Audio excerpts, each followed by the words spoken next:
Welcome to this behind the scenes video of my recent bike project.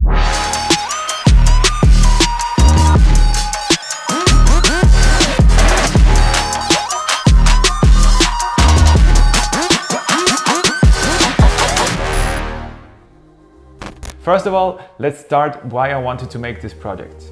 Because I love my bike. No, for real, building my own bike was in my mind for a long time, especially building a cafe racer. So I bought a 40-year-old bike and ripped almost everything apart. So I had this vision in my mind of how it should look, but I wasn't quite sure if it turns out how I wanted. But after lots of hours working on it, it turned out exactly how I wanted it to be.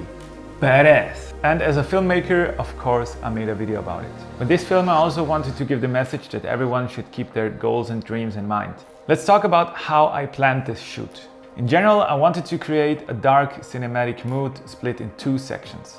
The first part would be the building part, and the second part would be the driving part. For the building part, I wanted to have a old-looking garage, kind of old school, and lucky me, only 5 minutes from my place, there's this insane museum garage thing. So that was the perfect place for the first part. Since I used this place in one of my recent projects, I knew the owner would be down so that I can shoot in his garage. And I tell you, this place looks like a movie set. For the driving part, it was kind of easy because you just need some streets. But I had some shots already planned where there's some things passing by between the camera and the subject. So we had to look out for some bridges and stuff, and of course we found it. For the intro, I knew from the beginning what should be the shot. So basically this was the first shot that came to my mind before I even planned this whole shoot. One thing I really like is my helmet. It has a retro look and it fits perfectly to my bike. So I knew I would like to have the helmet in a nice scenery as an opener shot. It prepares the viewer for what's coming, and I guess everybody knows what's happening or like what could happen when seeing a helmet. But before we go on, let's talk about how we lit the scene. And there comes NANLITE. For this project, I teamed up with them and I could use their amazing lights. So in detail, for this project, I used the Fabio tubes 2. Basically, those are RGB tubes that you can use almost in every situation. I used the Fabio tube 2 30X, that's one of the bigger ones, as a top light, and since they come with a ton of different effects, I used an effect called bad bulb. It simulates an old neon light that had its best times and is flickering. This also gives a moody touch as well. Since the RGB tubes run with battery, you can put them everywhere. Yes, everywhere. The battery is insanely strong and we could shoot the whole intro scenes, the whole garage scenes, without plugging them in once. Also, on the display of the RGB tube, you will see how long the battery will last. In terms of colors, I used the teal and orange look for the opener shot. Therefore, I simply put one Fabio tube on the left side. It was the 15X, it was a smaller one. One tube on the right side, but slightly behind the subject to highlight the edges of it.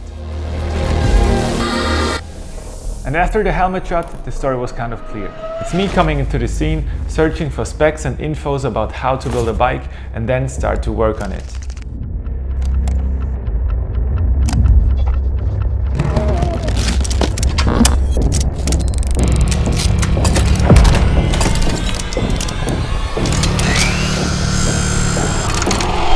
You saw these scenes? Hell yeah. I personally like to shoot with some kind of backlight, simply because of the contrast it gives you and also the flares. So let's come to a really cool part of the video. It's the driving scenes without actually driving. Since I knew we would shoot the actual driving scenes in the dark and in a tunnel, I thought about how light affects the bike and me as a driver. So when you drive by the lanterns, they will pass by and it's always like bright, dark, bright, dark, bright, dark. So therefore I put an effect on the RGB tubes that's called welding. And there we go.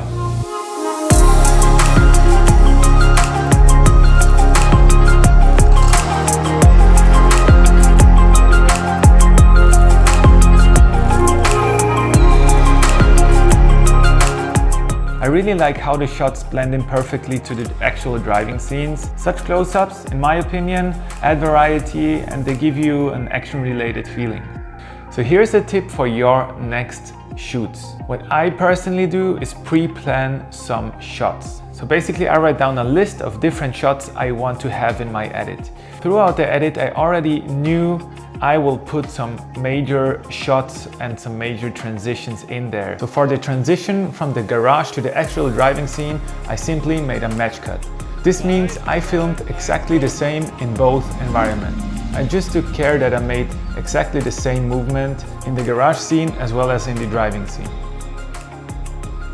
I had enough. It ain't luck. I needed a vision, I needed ambition, I needed a mission to be this mission with no intermission. I see the... So what I also wanted to have in my film is the exhaust scene, but I wasn't quite sure how to execute this shot. On set we tried to film through a pipe and somebody was holding a gas burner or something. I don't know how it's called, a gas burner. Let's say gas burner. And then we tried to simulate burning gas going through a pipe. But in the end it was a bit too short to get this effect and I want to last this scene longer. So what I did is I tried to create this as a 3D model. Since it was my first time creating a 3D model, it was kind of hard. I tried Blender. Blender is a 3D software where you can create anything you want if you have the skills. Since I had no skills, it was kind of hard to figure out how the whole program works. But in the end, I think it came out very well.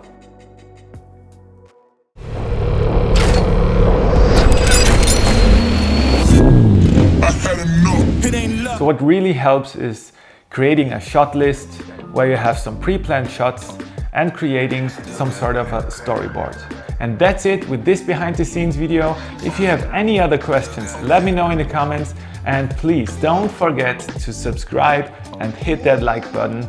And I would say see you in the next video. We always